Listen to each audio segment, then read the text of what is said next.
Kita ini kapan mati nggak tahu. Umur panjang apa pendek nggak tahu. Khawatir kita itu saya, Gus Reza, panjenengan semua, jangan-jangan ketika umur 60 mati. Jangan-jangan umur 50 mati. Padahal belum banyak mengumpulkan pahala. Belum banyak menabung kebaikan. Kadang sudah menabung kebaikan kena hasud hilang. Sudah menabung kebaikan kena kemungkaran nanti juga hilang.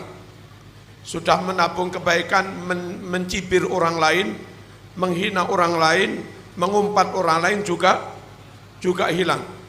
Punya kebaikan haji berkali-kali kena takabur juga hilang. Punya kebaikan luar biasa kena riak juga hilang. Berjaga-jaga, antisipasi. Jangan-jangan kita mati, amal kita sedikit. Atau amal banyak tapi hilang. Bagaimana kiat-kiat supaya pas finish state mati, amal hanya sedikit. Tapi saat nanti hari kiamat, amal kita sudah menumpuk banyak. Meskipun pas mati, amalnya hanya sedikit. Dan itu sangat mungkin. Kenapa? Itu tadi yang amal pun kena riak. Yang amal pun kena amrodul qulub, yang amal pun kena afatul amal, kena penyakit amal yang menghapus pahala. Kadang belum sempat taubat, baru taubat, baru sholat sekali mati. Dulu main togel, dulu main minum-minum, main perempuan, bertaubat 2 hari mati. Banyak orang itu belum sempat beramal banyak dipanggil Allah. Apa kiat-kiat supaya meskipun saat mati pahala sedikit, tapi pas hari kiamat pahala kita sudah menumpuk banyak. Satu, Bapak Ibu rahimakumullah, pastikan sebelum kita mati sudah bersungguh-sungguh mensolehkan anak. Jangan sampai kita mati anak belum rajin sholat. Jangan sampai kita mati anak belum bisa ngaji. Jangan sampai kita mati anak masih mau tarku sholat, meninggalkan sholat. Jangan sampai kita mati anak minum. Jangan sampai kita mati anak bergaul bebas di luar syarak. Jangan sampai kita mati anak masih Wahabi. Jangan sampai anak mati, kita mati anak Syiah, anak liberal. Enggak benar-benar ahlu sunnah wal jamaah.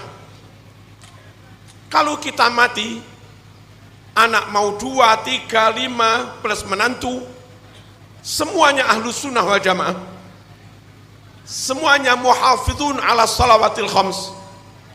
Semua menjaga sholat 5 waktu. NO lagi. Namanya anak NO, saat dia doa, enggak hanya berdoa untuk dirinya, tapi juga berdoa untuk orang tuanya. Saat dia baca Yasin, tidak hanya diniatkan untuk dirinya, tapi juga diniatkan untuk orang tuanya. Sungguh beruntung orang yang saat mati mungkin pahalanya hanya sedikit, tapi punya anak semuanya alim soleh NU, punya menantu semuanya alim soleh NU, kompoina sedejana alim soleh NU, bujuna sedejana alim soleh NU, sampai 50 tahun ke depan tetap dihauli. Seperti Haji Muhammad Ismail. 100 tahun ke depan, cucu yang ke-10 tetap saja menziarahi makamnya. Sampai 500 tahun ke depan, cucu ke-30 tetap saja menziarahi makamnya. Sungguh beruntung sekali kita yang gigih, pantang menyerah, lewat doa-doanya, lewat teladan uswatun hasanah untuk anak-anak, lewat nasihat-nasihatnya, lewat didekatkan kiai ke Lirboyo, Ploso, Sidogiri, Sekhona, kemana-mana. Semuanya itu dalam rangka jangan sampai kita mati sementara anak kita belum soleh. Jangan sampai kita mati sementara anak kita belum menegakkan sholat. Allahumma shalli ala sayyidina Muhammad. Hadirin, saya agak mengamati. Moga-moga nggak keterusan. Ketika ada MU, Madura United, sepak bola itu, rupa-rupanya Madura yang full santri mulai kena pengaruh sepak bola. Pengaruh negatifnya, supporter Madura United itu perkiraan saya ada 15.000, bisa lebih. Kick off jam 3, mulai sepak bola jam 3, belum salat asar. Saat ada adzan, dari 20.000 supporter Madura, itu yang salat asar apa ada 15.000? Andai yang sholat asar 15.000, 5.000 anak-anak kita semuanya tarkus sholat jamaatan, tanpa ada yang prihatin, tanpa ada yang menangis, tanpa ada yang peduli. Bahkan mungkin yang sholat nggak ada 10.000, berarti yang nggak sholat 10.000. Andai yang sholat 5.000, yang nggak sholat 15.000. Anak siapa? Mungkin keponakan kita, mungkin kompoi kita, mungkin siapalah, mungkin santri kita. Anehnya guru SMP, guru SD, guru SMA, kadang hatta guru aliyah, persiapan ujian nasional, tryout belum lulus, bingung semua. Tryout belum lulus, panik semua. Sampai ke dukun juga, supaya lulus. Tapi ada sekian ribu anak Madura nggak sholat. Nggak ada satupun yang mempermasalahkan. Sungguh satu orang tidak sholat, meninggalkan sholat asar. Sama-sama kita tahulah. Mulai dari kitab Wasiatul Mustafa dan yang lain-lain, murka Allah sangat besar ketika sholat asar, khususnya as-sholatul wusta, itu sampai ditinggalkan. Dan kebetulan mainnya bola itu asar. 10.000 anak Madura, anak Malang, anak Surabaya sepakat tarkus sholat semua. Dan yang ditinggalkan min ahammis salawat, termasuk sholat yang paling penting, termasuk sholat yang paling utama, yakni sholat asar. Hafidhu ala salawati was salatil wusta. Allah Subhanahu wa ta'ala memerintah Nabi untuk terus menegakkan sholat di lingkungan keluarganya. Dan kita nggak dituntut menumpuk harta. Pokok tugasmu marzuki, sebelum mati pastikan anakmu, cucumu sudah sholat semua. Wa'mur ahlaka bis salat wastabir alaiha la nas'aluka rizqa nahnu narzuquk wal aqibatu littaqwa. Wa'mur ahlaka, perintah keluargamu Muhammad, didik keluargamu, biasakan keluargamu, ajari keluargamu. Wa'mur ahlaka bis salat, untuk terus menegakkan sholat. Wastabir alaiha, kamu harus super sabar. Bukan hanya wasbir perintahnya, tapi pakai nyun sewu, ini mutawaah. Mutawaah jadi sabar sapa sira. Istabara yastabir, yastabir, wastabir alaiha. Kamu harus telaten sabar, sesulit apapun, seletih apapun, sepayah apapun, harus tetap berusaha lewat doa, lewat nasihat, disowankan nyabis dek kiai, dipondokkan, sampai kita pastikan anak sholat. Wastabir alaiha lanas aluka rizqo. Kalaupun gara-gara mendidik anak sampai rajin sholat, akhirnya bisnis agak terganggu. Gara-gara mendidik memastikan anak sholat, akhirnya karir di kampus agak terganggu. Tujuan-tujuan duniawi agak terganggu. Enggak masalah, lanjutkan untuk memastikan anak kita sholat, meskipun upaya menumpuk harta ini terganggu. Karena tugas kita bukan dituntut menumpuk harta. Lanas aluka rizqo. Kami tidak memintamu Muhammad untuk menumpuk rezeki, enggak. Dan awas, surga hanya untuk mereka yang bertakwa kepada Allah. Wal aqibatu littaqwa.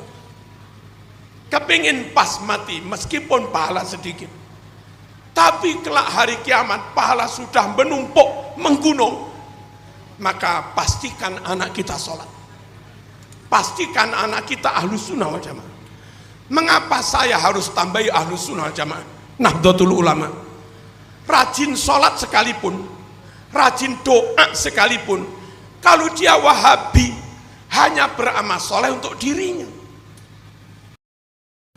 hanya baca Quran untuk dirinya, hanya berdoa untuk dirinya. Lain kalau anak kita ya soleh ya ahlus sunnah, ya soleh ya NU, maka di samping berdoa untuk dirinya, pastilah waladin solihin ya do'ulah, pasti dia juga mendoakan orang tuanya. Allahumma shalli ala sayyidina Muhammad.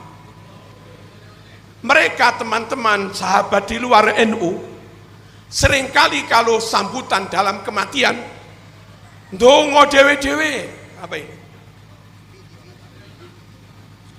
amal dewe-dewe, ganjaran dewe-dewe, doa hanya untuk dirinya, amal hanya untuk dirinya, pahalanya untuk dirinya, diniatkan dikirimkan orang lain nggak nyampe.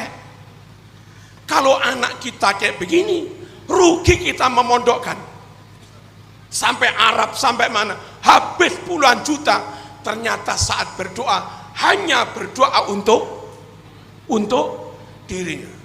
Pastikan anak kita alim, soleh, ahlus sunnah wal jamaah. Dan nanti ketika ambil mantok, apa ini mantok? Mantok,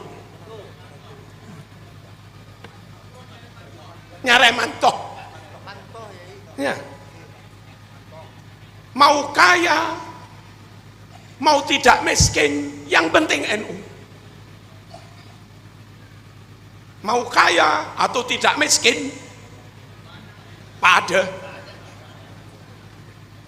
Jangan sampai hanya karena maaf terpikat, tertarik dengan kekayaannya, akhirnya rumus alim soleh NU ini kita tinggalkan.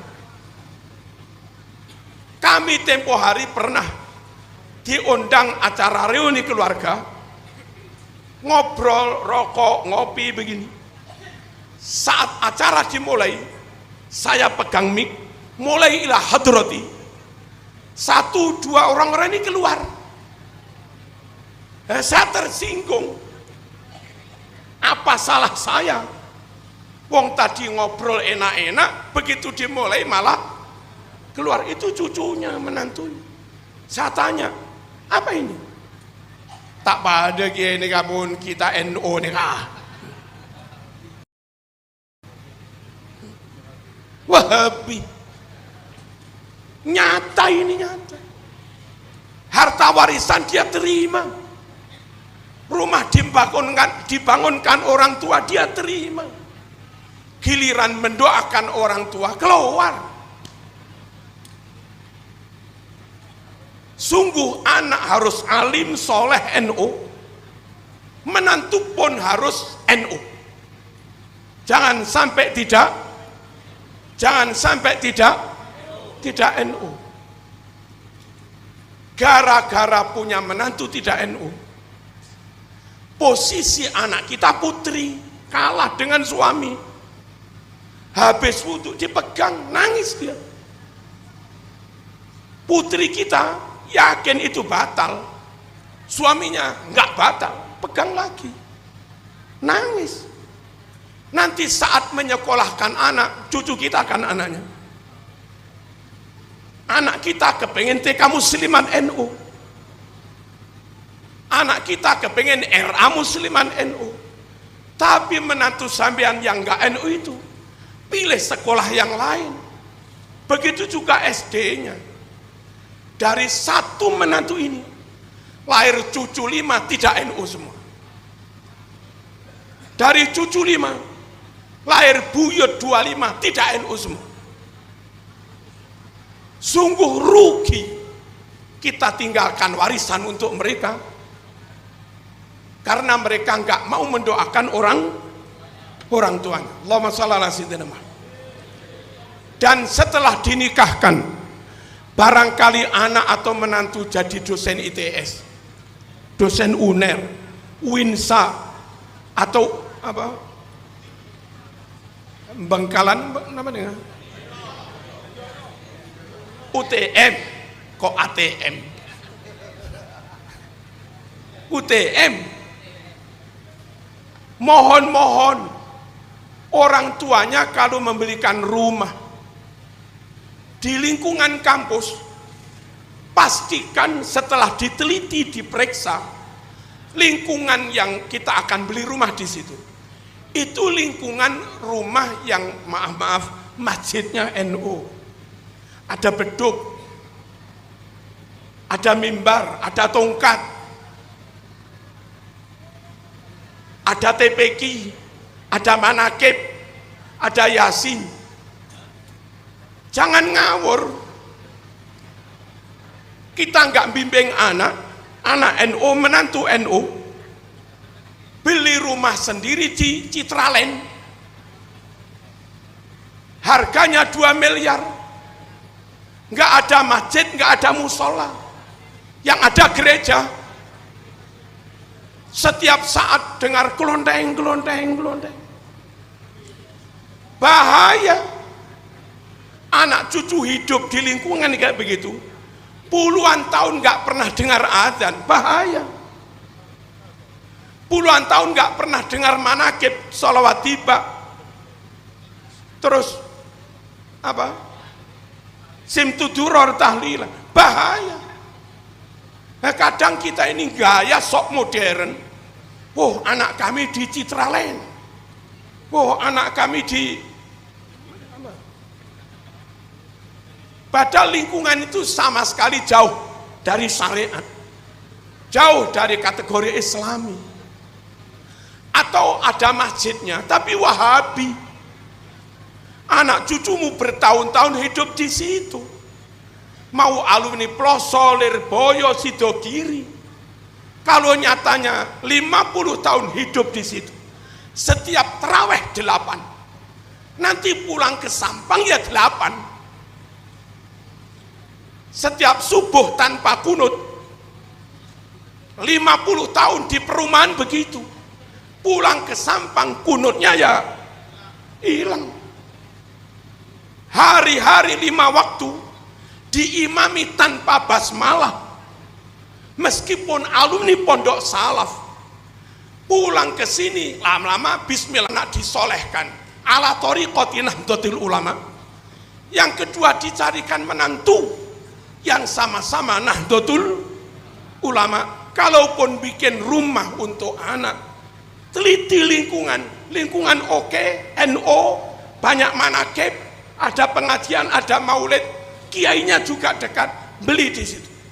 Makanya Nabi bersabda, al-jar qabla dar, al-jar qabla dar. Dahulukan Anda memeriksa tetangga, dahulukan kamu meneliti tetangga, cocok barulah membeli rumah.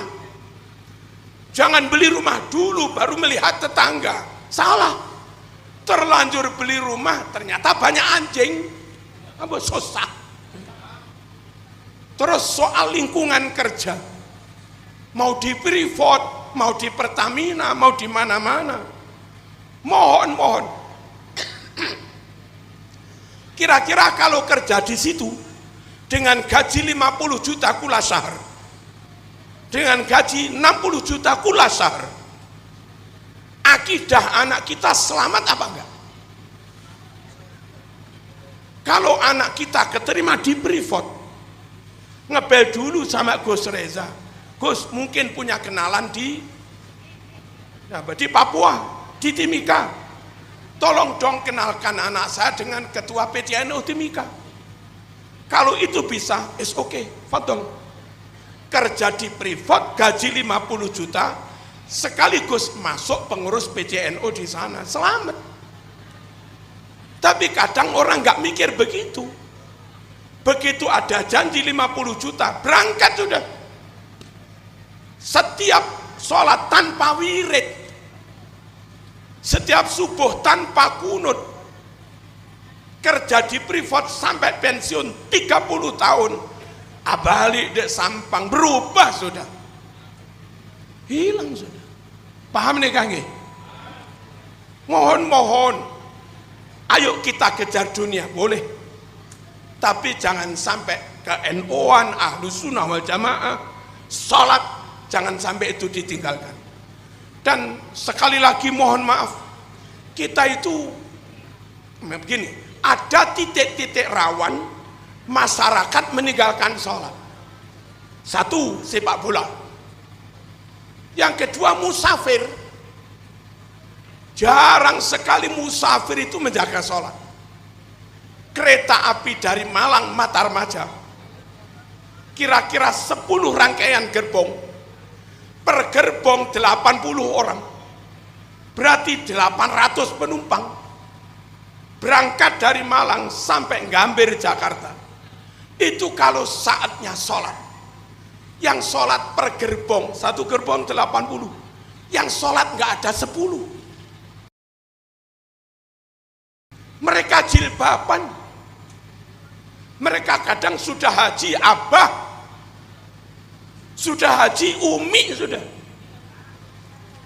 tapi nggak sholat juga, alasan repot macam-macam. Padahal kalaupun mau jaga bisa.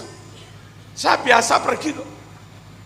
Tahu saya kereta itu kalau di Jogja berhenti ada sekitar 10 menit. Nah saat di Jogja kita niat, oke, zuhur asar sudah sholat, lalu jamak takhirnya nanti maghrib isya di di 10 menit itu cukup bagi orang yang memang memperhatikan sholat.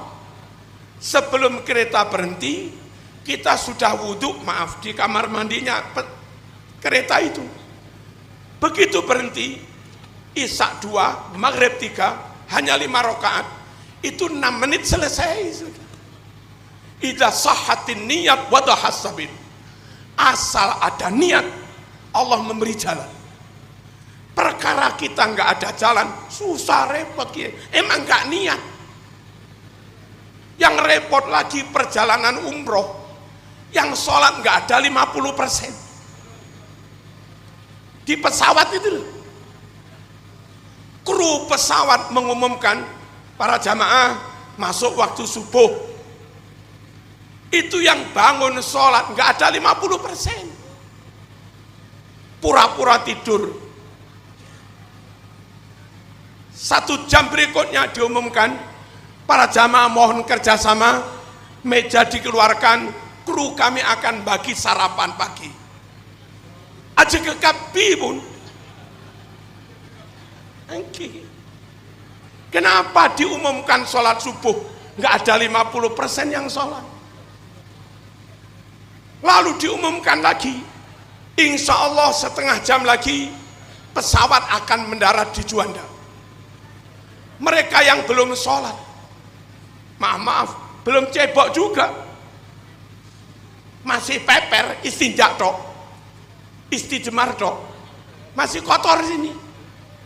Belum sholat, belum wudhu, belum sikatan, Begitu diumumkan setengah jam mendarat, langsung nih.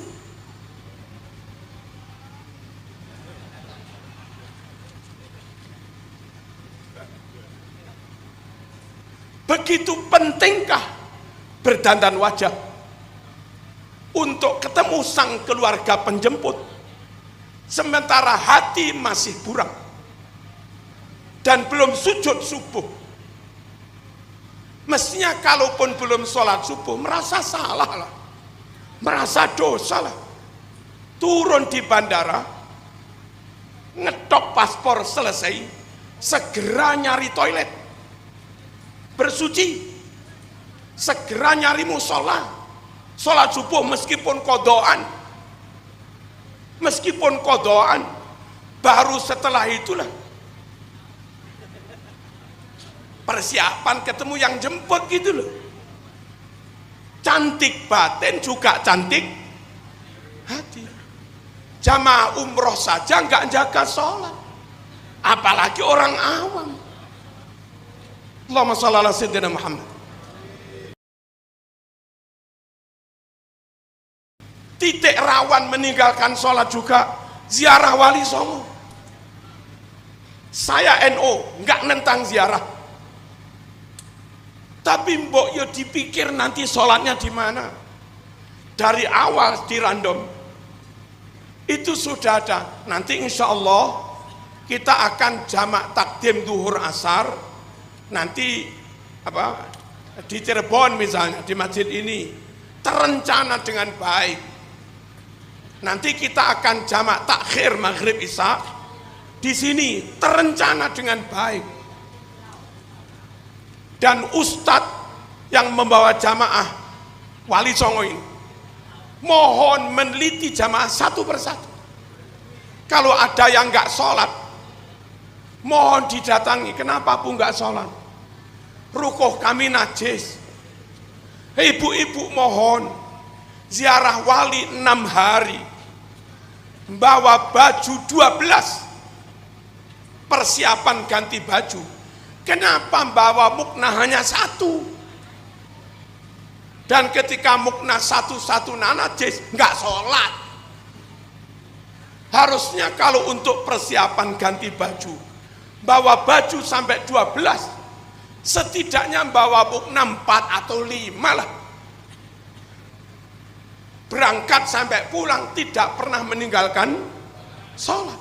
Dan andai bawa mukna 1 di Demak atau di Bonang, itu banyak orang jual rukuh, paling harganya 100.000. Apa beratnya membeli mukna dan tetap sholat? Ini ziarah Wali Songo itu sunnah, gara-gara kesunatan fardu ain ditinggalkan. Sepenting-penting sabuk, ya lebih penting sarungnya. Kalau orang ribet dengan ziarah yang sunnah, sampai sholatnya terbengkelai ditinggalkan, itu sama dengan orang ribet menata sabuknya, padahal belum sarungan. Orang belum pakai katok, belum pakai celana, belum pakai sarung, ribet sabuk. Apa enggak begini? Apa ini? Sampel lah. Ayo kita ku anfusakum wa ahlikum naruh ukuran minimal, pastikan anak kita iman, Islam, dan minimal ahli sholat, dan tetap nahdlatul ulama, ahlus sunnah wal jamaah. Yang kedua, Bapak Ibu rahimakumullah, sekiranya ada rezeki, minimal nabunglah untuk daftar haji. Kalaupun nggak bisa haji, minimal umroh, minim. Kenapa harus haji, harus umroh? Haji umroh itu kesempatan emas untuk menumpuk pahala sebanyak-banyaknya bagi mereka